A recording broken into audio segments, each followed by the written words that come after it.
यवतमाळ तहसील कार्यालयासमोर गॅस टंचाई विरोधात आंदोलने करण्यात आली। महाराष्ट्र राज्यभरात निर्माण झालेल्या गॅस टंचाईच्या पार्श्वभूमीवर यवतमाळमध्ये वंचित बहुजन आघाडीच्या वतीने तहसील कार्यालयासमोर जोरदार आंदोलने करण्यात आली। नरेंद्र कप मिलेंगा सिलेंडर या घोषणांनी परिसर दणाणून गेला असून प्रशासनाविरोधात तीव्र नाराजी व्यक्त करण्यात आली। आंदोलनकर्त्यांनी तहसीलदारांना निवेदन देत गॅसच्या तुटवड्यामुळे सर्वसामान्यांचे दैनंदिन जीवन विस्कळीत झाल्याचा आरोप केला। घरगुती स्वयंपाक ठप्प झाला असून चहाच्या टपऱ्या, हॉटेल्स, फूड स्टॉल आणि कॅटरिंग व्यवसाय बंद पडले आहे। अनेक नागरिकांना लाकूड व कोळशाच्या चुलींवर अवलंबून राहावे लागत असल्याचेही निवेदनात नमूद करण्यात आले आहे।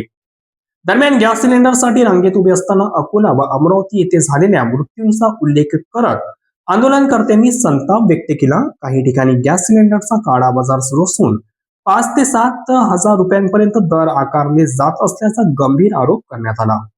11 मार्च रोजी बाळासाहेब आंबेडकर यांनी दिलेला इशारा आज खरा ठरत असल्याचे सांगत केंद्र व राज्य सरकारवर यावेळी टीका करण्यात आली। या आंदोलनात प्रामुख्याने गॅसची कृत्रिम टंचाई तात्काळ थांबवावी, गॅस सिलेंडरचा काळा बाजार रोखावा, वितरणातील अटी शिथिल कराव्यात, दोषींवर कठोर कारवाई करावी, विद्यार्थ्यांसाठी कम्युनिटी किचन सुरू करावे, एसी ऑफिस मधून बाहेर पडून जनतेची परिस्थिती पहा असा थेट इशारा प्रशासनाला देत लवकरात लवकर ठोस उपाययोजना करण्याची मागणी करण्यात आली। अन्यथा आंदोलन अधिक तीव्र करण्याचा इशाराही देण्यात आला।